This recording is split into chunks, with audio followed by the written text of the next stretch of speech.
Sa Miyerkules, inaasahang pipirmahan ni Pangulong Bongbong Marcos ang panukalang 2024 national budget na 5.76 trillion pesos.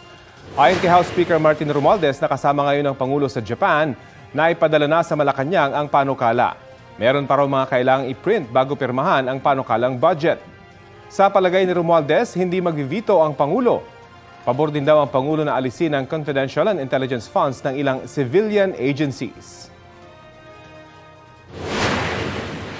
The President is of that mind that as much as possible to minimize the CIFs in the civilian departments or agencies and other focus where, it's best suited dito sa mga may security issues, defense, sa Coast Guard, Philippine Sea.